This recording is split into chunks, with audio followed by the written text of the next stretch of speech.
Genesis chapter 34. Now Dinah, the daughter Leah had borne to Jacob, went out to visit the women of the land. When Shechem, son of Hamor the Hivite, the ruler of that area, saw her, he took her and raped her. His heart was drawn to Dinah, daughter of Jacob. He loved the young woman and spoke tenderly to her. And Shechem said to his father Hamor, "Get me this girl as my wife." When Jacob heard that his daughter Dinah had been defiled, his sons were in the fields with his livestock, so he did nothing about it until they came home. Then Shechem's father Hamor went out to talk with Jacob. Meanwhile, Jacob's sons had come in from the fields as soon as they heard what had happened. They were shocked and furious, because Shechem had done an outrageous thing in Israel by sleeping with Jacob's daughter, a thing that should not be done. But Hamor said to them, "My son Shechem has his heart set on your daughter. Please give her to him as his wife. Intermarry with us. Give us your daughters and take our daughters for yourselves. You can settle among us. The land is open to you. Live in it, trade in it, and acquire property in it." Then Shechem said to Dinah's father and brothers, "Let me find favor in your eyes, and I will give you whatever you ask. Make the price for the bride and the gift I am to bring as great as you like, and I'll pay whatever you ask me. Only give me the young woman as my wife." Because their sister Dinah had been defiled, Jacob's sons replied deceitfully as they spoke to Shechem and his father Hamor. They said to them, "We can't do such a thing. We can't give our sister to a man who is not circumcised. That would be a disgrace to us. We will enter into an agreement with you on one condition only, that you become like us by circumcising all your males. Then we will give you our daughters and take your daughters for ourselves. We'll settle among you and become one people with you. But if you will not agree to be circumcised, we'll take our sister and go." Their proposal seemed good to Hamor and his son Shechem. The young man, who was the most honored of all his father's family, lost no time in doing what they said, because he was delighted with Jacob's daughter. So Hamor and his son Shechem went to the gate of their city to speak to the men of their city. "These men are friendly towards us," they said. "Let them live in our land and trade in it. The land has plenty of room for them. We can marry their daughters and they can marry ours. But the men will agree to live with us as one people only on the condition that our males be circumcised, as they themselves are. Won't their livestock, their property, and all their other animals become ours? So let us agree to their terms, and they will settle among us." All the men who went out of the city gate agreed with Hamor and his son Shechem, and every male in the city was circumcised. 3 days later, while all of them were still in pain, 2 of Jacob's sons, Simeon and Levi, Dinah's brothers, took their swords and attacked the unsuspecting city, killing every male. They put Hamor and his son Shechem to the sword and took Dinah from Shechem's house and left. The sons of Jacob came upon the dead bodies and looted the city where their sister had been defiled. They seized their flocks and herds and donkeys and everything else of theirs in the city and out in the fields. They carried off all their wealth and all their women and children, taking as plunder everything in the houses. Then Jacob said to Simeon and Levi, "You have brought trouble on me by making me obnoxious to the Canaanites and the Perizzites, the people living in this land. We are few in number, and if they join forces against me and attack me, I and my household will be destroyed." But they replied, "Should he have treated our sister like a prostitute?" Genesis chapter 35. Then God said to Jacob, "Go up to Bethel and settle there, and build an altar there to God, who appeared to you when you were fleeing from your brother Esau." So Jacob said to his household and to all who were with him, Get rid of the foreign gods you have with you, and purify yourselves and change your clothes. Then come, let us go up to Bethel, where I will build an altar to God, who answered me in the day of my distress, and who has been with me wherever I have gone." So they gave Jacob all the foreign gods they had, and the rings in their ears, and Jacob buried them under the oak at Shechem. Then they set out, and the terror of God fell on the towns all around them, so that no one pursued them. Jacob and all the people with him came to Luz, that is Bethel, in the land of Canaan. There he built an altar, and he called the place El Bethel, because it was there that God revealed himself to him when he was fleeing from his brother. Now Deborah, Rebekah's nurse, died, and was buried under the oak outside Bethel. So it was named Allon Bacuth. After Jacob returned from Paddan Aram, God appeared to him again and blessed him. God said to him, "Your name is Jacob, but you will no longer be called Jacob. Your name will be Israel." So he named him Israel. And God said to him, "I am God Almighty. Be fruitful and increase in number.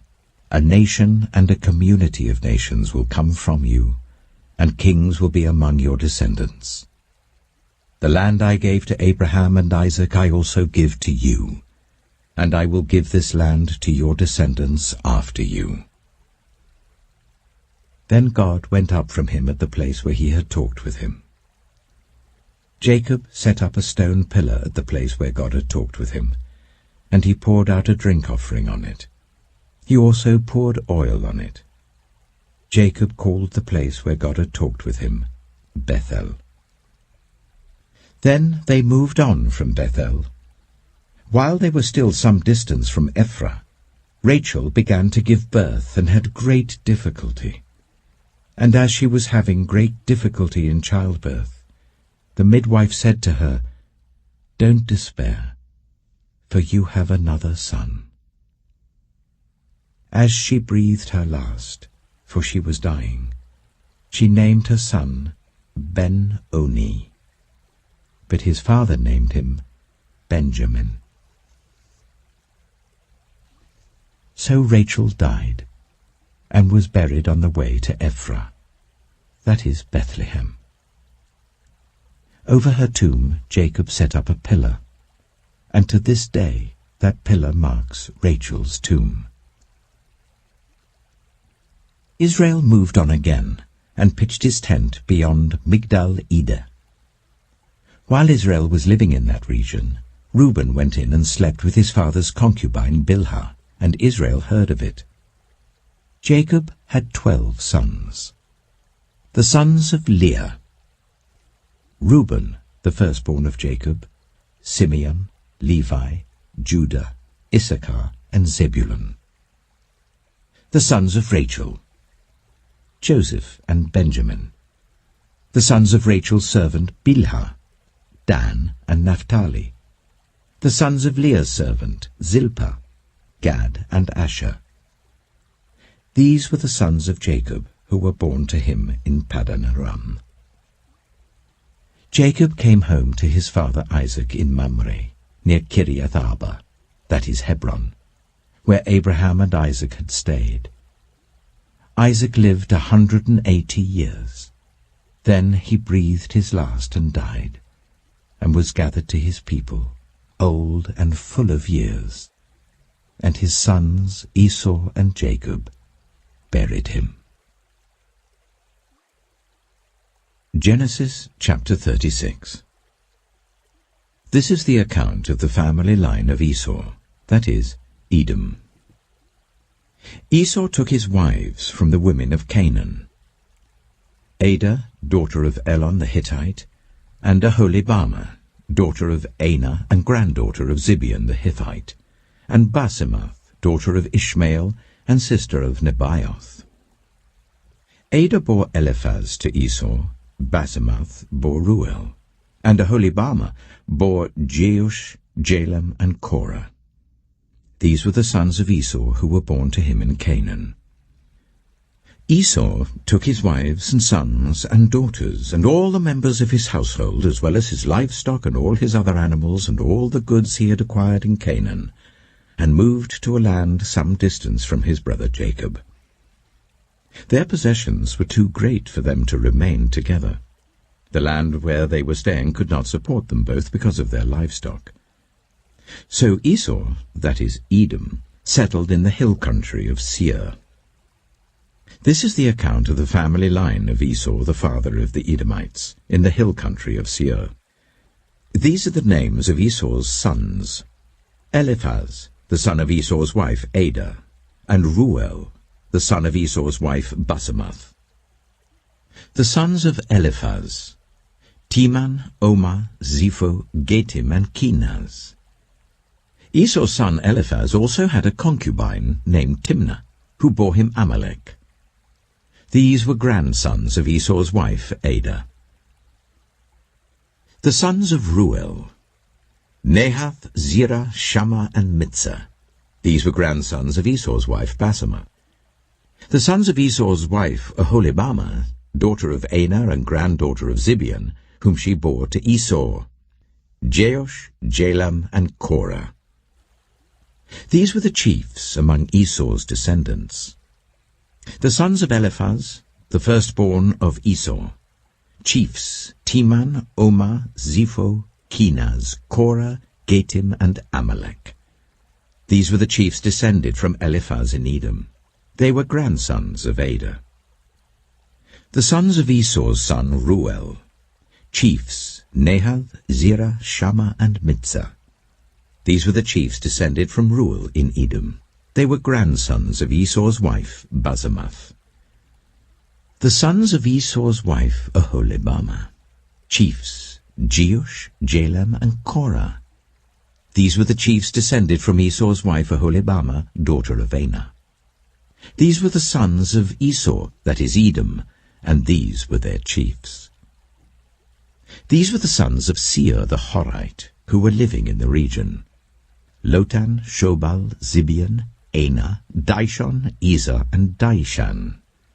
These sons of Seir in Edom were Horite chiefs. The sons of Lotan: Horai and Homam. Timnah was Lotan's sister. The sons of Shobal: Alvan, Manahath, Ebal, Shapho, and Onam. The sons of Zibeon: Aya and Anah. This is the Anah who discovered the hot springs in the desert while he was grazing the donkeys of his father Zibeon. The children of Anah: Dishon and Oholibamah, daughter of Anah. The sons of Dishon: Hemdan, Eshban, Ithran, and Kiran. The sons of Ezer: Bilhan, Zevan, and Achan. The sons of Dishan: Az and Aran. These were the Horite chiefs: Lotan, Shobal, Zibeon, Anah, Dishon, Ezer, and Dishan. These were the Horite chiefs according to their divisions in the land of Seir.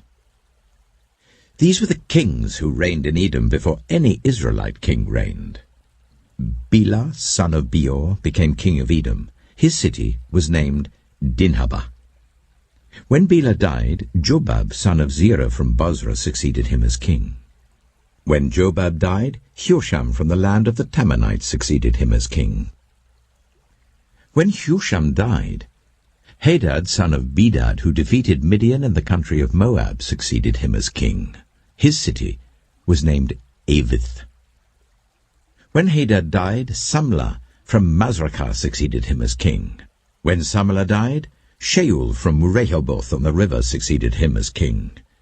When Shaul died, Baal-Hanan, son of Akbor, succeeded him as king. When Baal-Hanan, son of Akbor, died, Hadad succeeded him as king.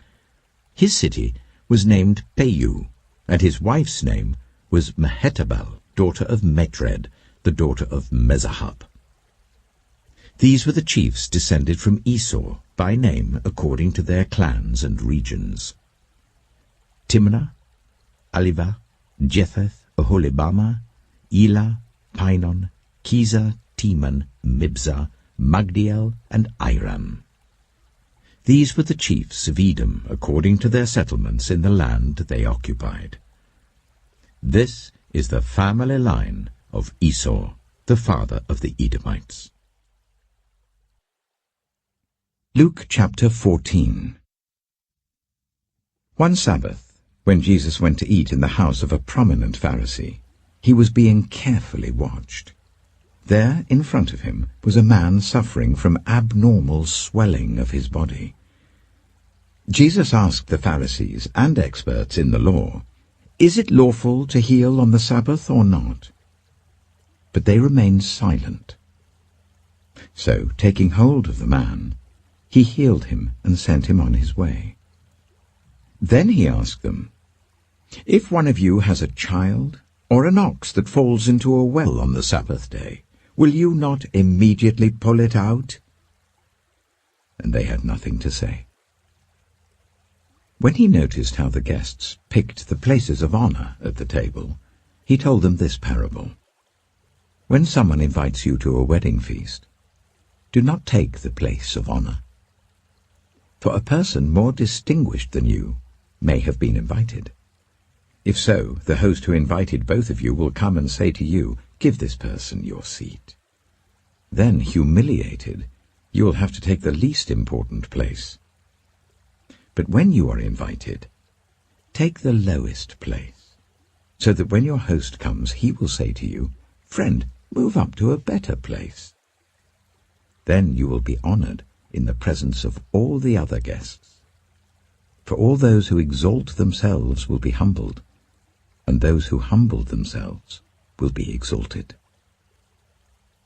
Then Jesus said to his host, "When you give a luncheon or dinner, do not invite your friends, your brothers or sisters, your relatives, or your rich neighbors. If you do, they may invite you back, and so you will be repaid. But when you give a banquet, invite the poor, the crippled, the lame, the blind, and you will be blessed. Although they cannot repay you, you will be repaid at the resurrection of the righteous." When one of those at the table with him heard this, he said to Jesus, "Blessed is the one who will eat at the feast in the kingdom of God." Jesus replied, "A certain man was preparing a great banquet and invited many guests. At the time of the banquet he sent his servant to tell those who had been invited, 'Come, for everything is now ready.' But they all, alike, began to make excuses. The first said, 'I've just bought a field, and I must go and see it. Please excuse me.' Another said, 'I have just bought 5 yoke of oxen, and I'm on my way to try them out. Please excuse me.' Still another said, 'I just got married, so I can't come.' The servant came back and reported this to his master. Then the owner of the house became angry and ordered his servant, 'Go out quickly into the streets and alleys of the town and bring in the poor, the crippled, the blind, and the lame.' 'Sir,' the servant said, 'what you ordered has been done, but there is still room.' Then the master told his servant, 'Go out to the roads and country lanes and compel them to come in, so that my house will be full. I tell you, not one of those who were invited will get a taste of my banquet.'" Large crowds were traveling with Jesus, and turning to them he said, "If anyone comes to me and does not hate father and mother, wife and children, brothers and sisters, yes, even their own life, such a person cannot be my disciple. And whoever does not carry their cross and follow me cannot be my disciple. Suppose one of you wants to build a tower. Won't you first sit down and estimate the cost to see if you have enough money to complete it? For if you lay the foundation and are not able to finish it, everyone who sees it will ridicule you, saying, 'This person began to build and wasn't able to finish.' Or suppose a king is about to go to war against another king. Won't he first sit down and consider whether he's able, with 10,000 men, to oppose the one coming against him with 20,000? If he is not able, he will send a delegation while the other is still a long way off, and will ask for terms of peace. In the same way, those of you who do not give up everything you have cannot be my disciples. Salt is good, but if it loses its saltiness, how can it be made salty again? It is fit neither for the soil nor for the manure heap. It is thrown out. Whoever has ears to hear, let them hear.